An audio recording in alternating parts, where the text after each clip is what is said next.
Becky and Myami finally have their one-on-one and actually find common ground. The crew heads to New York to take Legacy Table bi-coastal, and Rob is readying his comedy show. What's good, y'all? It's your good sis Erica Vane coming to you right here on Erica Vane TV with another Sweet Life LA video. In this video, we're breaking down season 2, episode number 4, and we're just gonna jump right on into it. So I think my favorite part of the whole entire episode was the very beginning, like watching Becky and Myami come to common ground, watching Myami be so mature and leave space for Becky to just communicate what she was feeling, the trauma around it.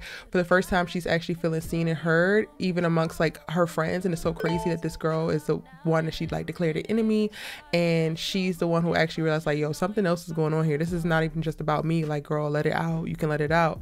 And she does, and they find healing in it, and it's the perfect olive ranch created so that they can have a smooth ride, a smooth trip to New York. There's a little bit of bumps when they actually arrive there because Myami and Tylynn are supposed to be able to pick their rooms first. However, whatever miscommunication happens, because I'm not really clear on what the hell happened, but Myami winds up having to bunk with somebody because everybody picks rooms before her, and instead of asserting the fact that she was supposed to get a room to herself, she just goes with the flow and let everybody keep whatever room that they had. And I'm like, okay, I can get jiggy with this girl. She's fun loving. She's going with the flow. She a little sassy. She got some smart stuff to say. She a little slick out the mouth. However, for the most part, she is focused on the greater good and just having a great time. So I am excited that they brought her along. I think that she's adding a great addition to the group. And again, my favorite part was her and Becky getting to a really cool place. So yeah. Now, this episode goes from, okay, this is cute, this is cute, we prepping for Legacy Table, Ty is nervous, Becky and Briana aren't necessarily seeing eye to eye. They supposed to be kikiing and finding time for each other as friends, even though Briana winds up standing her up because she's too busy worried about hooking up with PETRI. It's so much happening in this episode. This was a really, really good episode in my opinion. Because we do have all those beats going on. Becky getting advice from Myami to like stand up for yourself when she's like, yo, come hang with me and Cheryl because Briana just ditched you, but you need to be able to articulate yourself within your relationships, what you expect, what you need from your friends. I adored seeing PETRI back on our screens and seeing Briana. I don't know if Briana is ready for PETRI. Like, he seemed like he really got his shit together, and then he's in New York and he a Harlem boy. So he like in his element. I'm just like, y'all look amazing together. Like, y'all are giving me everything that I want on my television screen. But I don't really know about sis. But y'all cute and I want to keep seeing it. But I'm just saying. And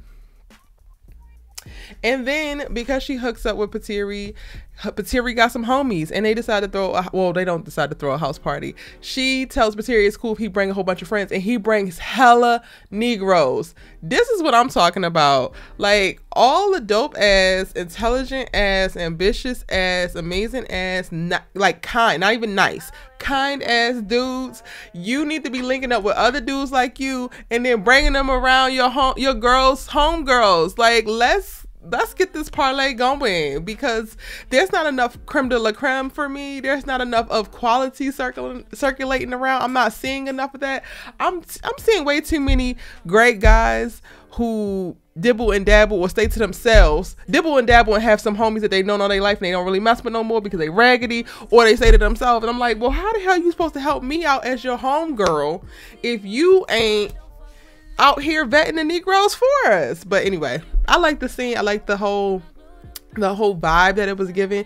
Becky having options, that was a look. That was cute. I don't know if sis is gonna be able to play her cards right, but I like the idea of her allowing herself to get to know other people, to experience and to be open and to be able to feel desired. For her going through the situation that she had last season with PJ, which kind of felt like a little bit of a chase, kind of felt like she was trying to make something happen that was never really going to happen.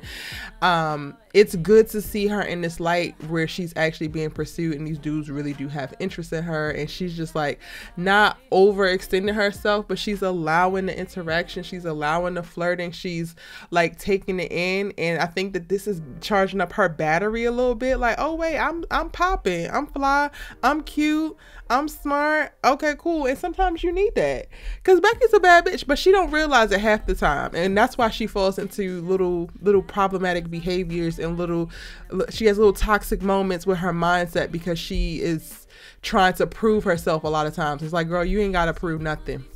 But Myami, on the other hand, sis is the damn party. Like, Myami is living out her 20s, and I'm looking at her, like, I'm recording this after I watch episode 5, y'all, so go and watch my episode 5 breakdown, because I have some thoughts on Myami there. You know what? Do what you gonna do with your 20s. That's what I'm gonna say. Because mama is living her 20s to the damn fullest, and I'm not gonna knock her ass. How about that? But just get some better double-sided tape, baby. Because when you got them big ass breasts and you want to be wearing cloth that just covers the nipple, you're gonna have to be able to keep them things in there a little bit better than that. But turn up and have a good time, shit. Again, I really enjoyed seeing PETRI and Briana on their date. I enjoyed seeing them at the house. PETRI seems very into Briana, so this could be a thing. Like, I've already mentioned this. I want Briana to, if she is going to date, even though I do think that she needs a single season child, but if she is going to date, I think that she should not date so many guys, but date more quality. And PETRI is definitely high on the list for me, just from how he showed up and how he manifested last season. I was already sold on him, and y'all know I was already calling, like, where's PETRI at? The only problem is he's working in New York on Wall Street. Like, he's not even based in LA, and they're gonna try to make this long distance relationship work, or at least they were talking about it in this episode, but I don't know if they're gonna be able to actually do it. Or are we gonna get a Sweet Life NYC? Because I wouldn't be mad if we get a Sweet Life NYC and it's PETRI and his bros. What y'all be doing? Like, let the cameras follow y'all around. Where y'all be at? Now, the episode ends with Briana sharing with Bree the conversation that they had earlier on the day before, actually, about Bree and how she just came off a little bit sharp to Myami when they were talking about the rooms and the whole room debacle happened, and she gets all in her feelings and she gets all upset, like, oh, they talking about me behind my back. And it's like, girl, it's not even that damn deep. You were a little bit abrupt, you were a little bit snappy, but you also said that you was on your period, and she's just telling you. I think the sucky part about this is Becky is the one who told her, and I feel like Becky wasn't even just communicating the conversation that happened, she's also communicating how she's been feeling with Bree. So, like, she has been feeling a disconnection, she has been feeling like Bree is moving a certain way, and I feel like she combined all of that with what the conversation that Ty and Amanda and all of them had with what she was feeling, so it also came off and it sounded a lot worse than it actually was. But we're going to have to go into episode 5 to see what the fallout is, because they leave us on a cliffhanger as Brianna's walking in to confront everybody. And that's episode 4. Let me know how y'all are loving Sweet Life in the comment section down below. Hit that subscribe button and turn on your bell notifications so you don't miss out on any of my other Sweet Life videos, and keep the Sweet Life conversation going.